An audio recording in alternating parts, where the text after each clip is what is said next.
So Junior is out here running amok. You got Orlando out here on the run and not telling anybody about it. We have Rio who is out here trying to find the robber. It's a lot going on the family business, y'all.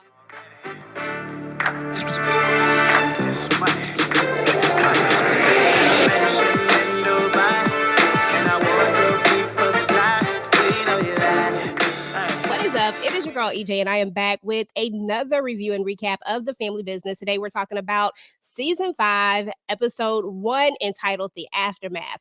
Now, we all know that on last season, it was a lot of stuff that went down, mainly with Junior. When this episode starts out, though, we are having a meeting at the table. We have LC and Vegas, they're talking, and LC is saying that we have to do what we have to do. Vegas is like, do you think this is a good idea? He's like, we don't have a choice. And then Vegas is like, this is going to be kind of tough to spring it on them just like this. But LC's like, if you don't want to go back to prison, then, this is what we have to do. So inside of the meeting, we're going to see that LC is going to let the members know that, hey, we got to add some new people. We got to replace the people that, are no longer with us. Rest in peace to Corey Black and rest in peace to the Lee brothers. But we need some new people in here. And LC's whole thing is that he needs people with intel, people that can provide him with information. Therefore, we have Consuela, who we know is like an information highway right now. I mean, she is making so much money off of just getting all of this information from straight up Pillow Talk. I mean, it was a pretty genius idea. And then we are also going to enter a new character, Mr. KD Shrugs, y'all. Now, he is actually a sheriff. Now, of course, he's a dirty cop, but the members are going to have a little apprehensiveness because this is not somebody that you really want at the table, in their opinion. Even though we learn that Sebastian actually does business with him, he still doesn't know if he wants him at the table. You can already tell that KD has like this shrewd type of reputation, and that people don't really want to mess with him because of his reputation.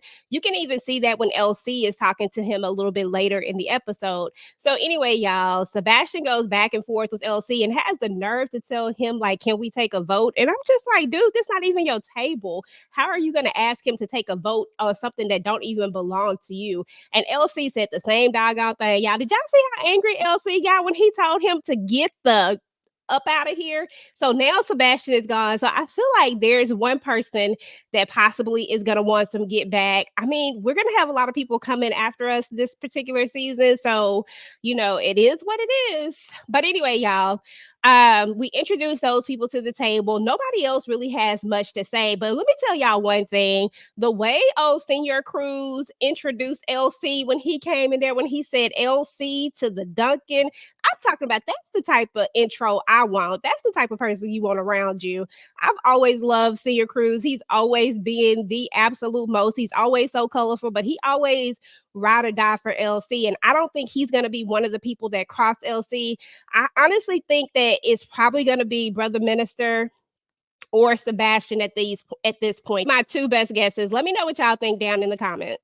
So anyway, we are going to move on to where we see Orlando and Ruby. Looks like they've gotten real cozy, y'all. So it looks like these two are back to being a couple. They already making googly eyes at each other and stuff. Ugh, on my nerves already. But anywho, they are going to take little man, because we can't call him Vincent, y'all. It's just so hard to call him Vincent. How disrespectful was that? I hope they changed his baby name. But anyway, moving back to what I was talking about, they're going to take him on vacation. So they plan on taking him to Disney World or Disneyland or wherever they're going to go, and they're going to spend 2 weeks away. We all know that they're really just trying to get away because, of course, the Dashes are going to be coming after them when Vinnie does not show back up. So they're getting up out of there. We're going to move to Chippy and Rio. They are actually dropping some stuff off at the church. And of course, Chippy with her chippy self, she is going to be talking to the lady at the church. I believe her name is Miss Diane, and she's going to introduce Rio to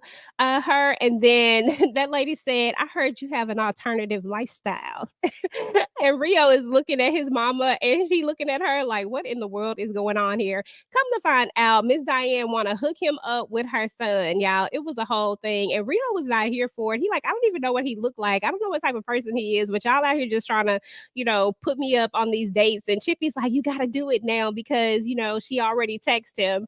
So it was just a fun to watch these two, because that Chippy and Rio are actually really close. So anyway, as they're sitting in the car discussing it, we're going to see another car pull up on them, and then they are going to rob them. So they're going to carjack the car, and they're going to end up having to call Paris and Nevada to come and get them. Rio wanted to get them though. Rio wanted to get out the car and go in, and I guess he wanted to fight because I believe later on we're going to learn that he wasn't even strapped. So you was really just about to be out here trying to fight both of these dudes, but he was mad that his mama told him like, no, like just let them have the car. And I feel like she was absolutely right because you don't know what could have happened. You don't know if they was gonna pull these triggers or not, especially if you didn't have your piece with you. Now I'm pretty sure Chippy probably had hers, but it was probably in her purse and it wasn't in reach. So there's that. So anyway, we're going to see that Paris is going to get a delivery. So we're back at the house now. Paris is going to get a delivery of some Ecuadorian roses. These roses are super, super rare. They're so gorgeous, but she knew exactly where they came from. And she tells Rio and Nevada the problem is that the person who delivered them is supposed to be unalived. So there's a mystery in itself. Now they are getting ready to go to Sage's memorial service. So they have to get up out of there for that. But we're going to move on to London, who is going to be coming back home. And her mom is going to talk to her and she's going to be like, look, you need to talk to Mariah because apparently Mariah got in trouble at school. Y'all, I feel like this is the first time that we are really getting a lot more from this character, Mariah. Mariah is getting older. And I feel like it is a really good thing to implement this character into it a little bit more because we could definitely get like a little storyline from her as well. So I would be interested in it. But anywho, we've watched this young lady grow up on the show because it is the exact same character that it has been all of these years. So she's blossomed into such a beautiful young lady, but she is missing her father. So she got into a fight because she thought that her daddy would come and pick her up. But instead, it was her grandmother that came and picked her up. And now she's in trouble and all of that. Now we're going to have a conversation with Chippy in London, and Chippy's going to say that, you're going to have to say something sooner or later. We still don't know if Harris is actually alive or not, y'all. Nobody has actually said it, but something tells me that Harris might be gone to the upper room, y'all, or either he is on the run and he is hiding really, really well. Either way, Harris is definitely not available for Mariah at so this anyway, time. Y'all, I forgot to tell y'all that the car actually did get returned because turns out the new character that we've been talking about, Ro is what they call him in here, but we know that his real name is going to be Roman. And then his friend Brandon actually took the car to LoJack so that they could actually, get some money for it. And when LoJack realizes whose car it is, he don't want no smoke with them. So he, of course, returns the car back. And of course, Rio is still upset because he wants to know who actually did it. And so I feel like this is where Rio is going to go down the rabbit hole trying to figure out who in the world actually tried to jack them. This is where it all starts. Okay, y'all. So we're going to see a scene where Sonya looks like she's getting ready. Looks like she's going to go see her boo. Look like she has a present ready for him. Looks like she's putting on this dress. So I was like, okay, so it looks like Sonya and Junior, maybe they might be okay. But anyway, y'all, we're going to come back to them in just a second and we're going to talk about that whole debacle. But we got to talk about this memorial service because Paris, Curtis, Nevada, and Vegas all go to Sage's memorial service to pay their respects because Sage and Paris were friends. But when they get there, the Italians are like, no, you cannot come up in here. Like, you're not welcome. The family has requested that you not be here. And I knew it. I knew that Dominique was going to blame Paris for this. I knew that she was going to blame the Duncans for this. And y'all see Alexander Cora just sitting up there. He ain't saying nothing. He just sitting up there looking crazy. He know better than to say anything. But we get Aries. He's there. Like, the whole family is there. Antonio Dash is there. It's just a lot. And then when Paris says, like, that was my friend, Dominique, get up. And she says, your friend, if she wasn't friends with you, she would not be unalived right now. So I knew that's where we were going with this. So, it is what it is. And then Aries, whatever I can't stand Aries, y'all. But then he say something to Curtis talking about, I thought we were standing on business. Y'all are in the game. I don't understand how people in the game, your daughter is an assassin for crying out loud. This comes with the territory. There may be a day where she actually gets taken out. She is literally an assassin. She literally hunts people down and unalives them. And y'all are mad at the Duncans because she voluntarily went to help them and inadvertently got killed doing it. I mean, that is what might happen. Somebody might be a casualty.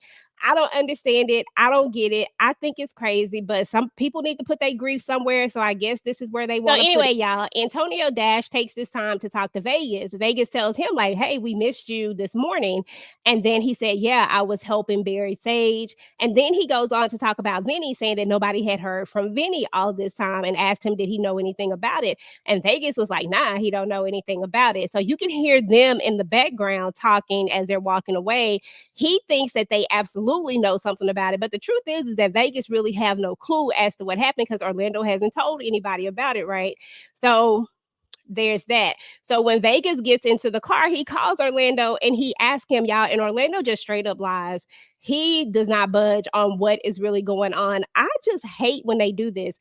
I hope that maybe he just wants to talk about it in person. Maybe he's going to maybe come around and tell them about it. But honestly, I really don't think so. I feel like Orlando is just about to do the thing that Orlando does, you know. So anyway, y'all, we're going to see that Orlando is going to go back to get a teddy bear that little Orlando left. And when he goes, he's going to see that one of Antonio Dash's men are there. And he's actually pulled a blicky out on the doctor trying to get information as to where Orlando has went. So he's going to give Ruby a call and tell her that she knows what to do.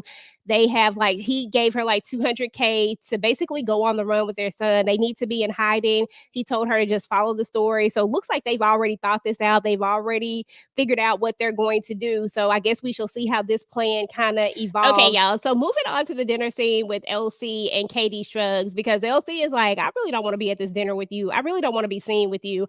So this tells me that he absolutely does not like him. Katie says something about being friends, and LC is like, look, we ain't never going to be friends. This is just business. So we know that this is strictly a strategic business move that he's making, but clearly he does not trust the man. Now we see that Katie is trying to facilitate or negotiate this whole thing with him and this dude by the name of Jonah, which is someone that is wanting money, that's basically trying to extort them, blackmail them about the situation with Vegas, because they said, and well, Katie said, you know, that he knows about it and that you don't want this to get out to the other people. Well, at the end of the day, it's probably going to get out to the other ones regardless, but the guy wants like $5 million in order to keep his quote unquote silence. Yeah, that's probably not going to happen at all. But he says that he'll do it, and he tells him to set up the meet with them, and that's how that goes. Okay, y'all. So last but not least, we got to talk about your girl, Sonya, and Junior old trifling behind. Now, when Junior came to the door, he was hella disrespectful to Sonya. He was doing the absolute most, kept telling her she was like his fake family. And I'm just like, dude, what did anybody else do to you? Because ain't nobody else done nothing to you. Only the people who were not honest with you and didn't tell you the truth. That's the only people that you should have any type of energy for. And that includes your old trifling mama, Donna. But, you know, it is what it is. So they go back and forth about the whole thing. And then we finally learn what Sonya actually did, y'all. And she didn't do absolutely nothing. She says, and I quote, I didn't do anything. This situation has nothing to do with me. And she doesn't understand why he's so mad at her. And he's like, well, why are you there? Because you told me to stay, because you wouldn't let me come with you.